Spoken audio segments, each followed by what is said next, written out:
आप अपने लैंडलॉर्ड की मॉर्गेज भर रहे हैं एंड जो भी प्रॉफिट है वो उनकी पॉकेट में जाएगा। Hello everyone, welcome back to my channel Indo Canadian Desi. I hope आप सब लोग बहुत बढ़िया होंगे। जो लोग फर्स्ट टाइम मेरा चैनल देख रहे हैं, मैं वो इन्फॉर्मेशन शेयर करता हूं जो कि नए इमिग्रेंट्स को जो भी कनाडा आने का प्लान कर रहे हैं या फिर नए नए कनाडा आए हैं उनको हेल्प कर पाए। अगर आप फर्स्ट टाइम यहाँ पे आए हैं या फिर आप लोड के मेरे चैनल पे आए हैं और अभी तक सब्सक्राइब नहीं करा है, फटाफट से सब्सक्राइब करें and also click on the bell icon ताकि जब भी मैं नया वीडियो डालूंगा आप मेरे साथ फटाफट जुड़ पाए। पहली बार जब नए इमिग्रेंट्स अब्रॉड आते हैं, जब वो सेटल हो जाते हैं, उसके बाद सबसे बड़ा डिसीजन होता है whether you should buy a house और you should stay on rent. तो उसके रिगार्डिंग कुछ पॉइंट्स हैं, प्रोज एंड कॉन्स, जो मैं आज आपसे शेयर करने वाला हूं। एज वी ऑल नो, जब आप अब्रॉड आते हैं, चाहे स्टडी के लिए आए, चाहे वर्क के लिए आए, चाहे कंप्लीटली इमिग्रेट करने के लिए आए, सबसे बड़ा एक्सपेंस होता है आपका अकोमोडेशन, जो है आपके रहने का खर्चा। और जैसे मैंने अपने पुराने के वीडियोस में भी बताया है कि ओंटारियो कनाडा में रियल एस्टेट काफी एक्सपेंसिव हो चुका है। जो रेंटल्स हैं उनके भी रेट हाई होते जा रहे हैं। तो इस सिचुएशन में जो नए लोग आ रहे हैं या फिर जो यहाँ पे रह रहे हैं, whether they should decide to buy a house और दे शुड कीप रेंटिंग, ये डिसाइड करने में कि आपने घर अभी परचेज करना है या फिर नहीं, काफी फैक्टर्स हैं जो हमें कंसिडरेशन में रखनी चाहिए। जिसमें से पहला है आपका लाइफस्टाइल। जो आपका लाइफस्टाइल है वो किस हिसाब से है, वेदर आप अभी घर खरीदने के लिए रेडी हैं या फिर नहीं। क्योंकि देखिए, जब आप घर खरीदते हैं काफ़ी रिस्पॉन्सिबिलिटीज़ भी ऐड होती हैं एंड काफ़ी ओवरहेडेड एक्सपेंसेस होते हैं जो आपके डे टू डे लाइफ में ऐड हो जाते हैं। उसके अलावा आप अपनी लाइफ के किस स्टेज पे हैं, whether you are single, you are married और you have your family, so उस पर भी काफी डिपेंड करता है and also on your family income. चलिए शुरू करते हैं और एक एक करके बात करते हैं रेंटिंग वर्सेस बाइंग की। तो पहले हम बात करेंगे रेंटिंग की, कि अगर आप किराए पे ही रह रहे हैं तो उसके क्या प्रोज एंड कॉन्स हैं। पहले करते हैं एक एक करके प्रोज की बात। सबसे बड़ी कंसर्न जो कि होती है किसी को भी घर परचेज करना है, वो है डाउन पेमेंट। तो अगर आप रेंट पे रह रहे हैं, आपको डाउन पेमेंट का स्ट्रेस नहीं होता है। आपको खाली जो भी फर्स्ट एंड लास्ट मंथ है रेंट का वो देना है। उसके अलावा अगर सिक्योरिटी डिपॉजिट कुछ होता है वो आपको पे करना है। तो जैसे कि आप खाली अपना रेंट पे कर रहे हैं तो आपके पास ज्यादा अवेलेबिलिटी होती है कैश की, डिपेंडिंग ऑन योर इनकम। तो वो कैश आप सेव कर सकते हैं अगर आपने घर परचेज करना है उसकी डाउन पेमेंट के लिए, या फिर आप कोई भी इन्वेस्टमेंट करना चाहते हैं जैसे कि स्टॉक्स या फिर कुछ और, तो उसके लिए भी आपके पास कैश की अवेलेबिलिटी होती है। जब आप रेंट पे होते हैं तो लोकेशन की फ्लेक्सिबिलिटी ये आपके पास होती है। आप एक साल की लीज साइन करते हैं या फिर कुछ महीनों की लीज साइन करते हैं तो उसके बाद आप कभी भी अपनी लोकेशन चेंज कर सकते हैं। अगर आप ऐसी किसी जॉब में हैं जहाँ पे लोकेशन की स्टेबिलिटी नहीं है तो एक रेंट पे जाना आपके लिए अच्छी ऑप्शन है। नेक्स्ट एडवांटेज है रेंट पे रहने की, मेंटेनेंस। जिस भी अपार्टमेंट, जिस भी घर में आप रह रहे हैं, वहां पे कुछ भी खराबी आती है, डिश वॉशर खराब हुआ है, माइक्रोवेव खराब हुआ है, कुछ भी दीवार में कुछ प्रॉब्लम आई है, कोई प्लम्बिंग इश्यू आया है, तो आपको उसकी हेडेक नहीं लेनी पड़ती है। आप लैंडलॉर्ड को फोन करते हैं and they take care of all those issues. So that's a very good thing when you are a tenant. अगर मंथली रेंट की बात करें तो मोस्ट ऑफ द केसेस में जो आपका रेंट होता है वो मॉर्गेज से कम ही होता है। एंड ऑल्सो मॉर्गेज के साथ जब आप घर परचेज करते हैं तो और एडिशनल एक्सपेंसेस भी होते हैं जिनके बारे में हम आगे बात करने वाले हैं। अब बात करते हैं कॉन्स ऑफ रेंटिंग। तो जो पहला ड्रॉबैक है वो है लैक ऑफ ओनरशिप। आप ओन नहीं करते हैं वो प्रॉपर्टी जिसको आप रेंट पे ले रहे हैं।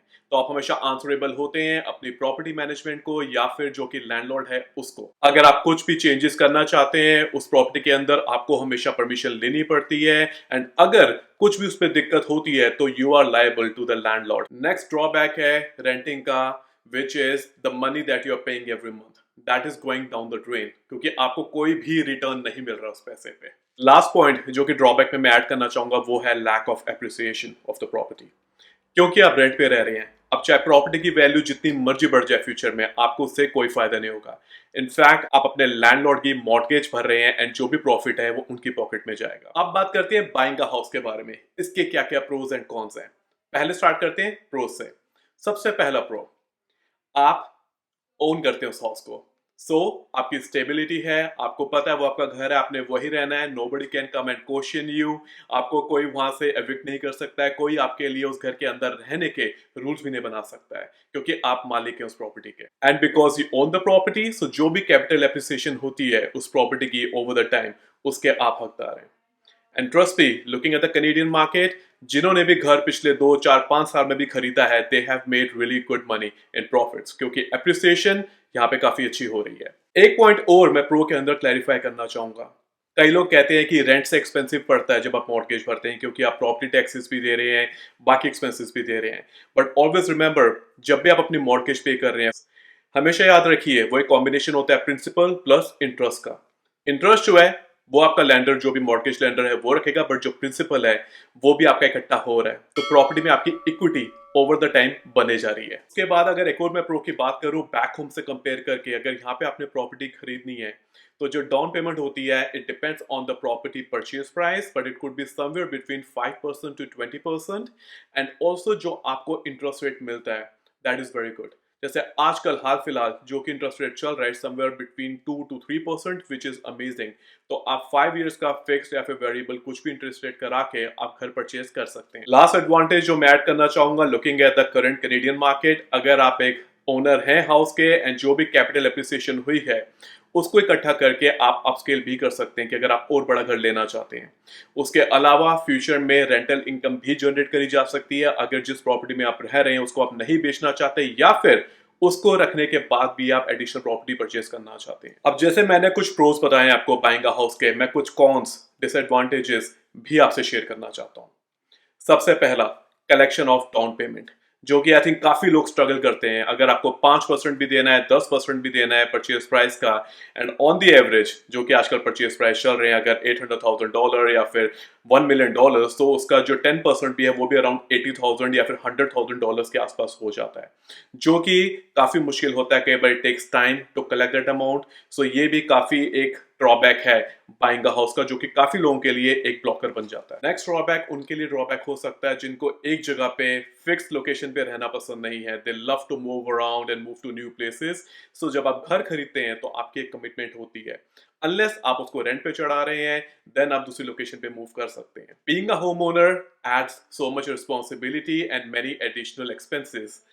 आप मॉर्गेज तो पे कर ही रहे हैं, उसके अलावा आपको प्रॉपर्टी टैक्सेस पे करने पड़ते हैं, जो भी रिपेयर हो रहा है घर के अंदर, प्लम्बिंग कॉस्ट आ रही है, कुछ भी wall repair, kitchen repair, everything is on you. तो अगर आप घर लेने की सोच रहे हैं तो ये सब जरूर कैलकुलेशन करिए, क्योंकि ओवरहेड एक्सपेंसेस भी काफी आते हैं। लास्ट ड्रॉबैक में मैं डालना चाहूंगा worst case scenario, market crash हो गई, या फिर जैसे जो आपका इंटरेस्ट रेट होता है वो काफी फ्लक्चुएट करता है। अगर आप वेरिएबल इंटरेस्ट रेट पे हैं तो अगर मार्केट अप डाउन हो रही है तो आपका वो रेट भी फ्लक्चुएट करता है, तो आपकी मॉर्गेज भी साथ में फ्लक्चुएट होती है, अनलेस आपने फिक्स इंटरेस्ट रेट लिया है, जिससे कि आपको फर्क नहीं पड़ता मार्केट की सिचुएशन क्या है। तो गाइस यही सारे पॉइंट्स हैं जो मैं आपसे शेयर करना चाहता था। अगर आप घर लेना चाहते हैं तो मेरा सजेशन होगा start saving and start building your credit report, क्योंकि ये चीजें बहुत इंपॉर्टेंट होती हैं घर खरीदने के लिए।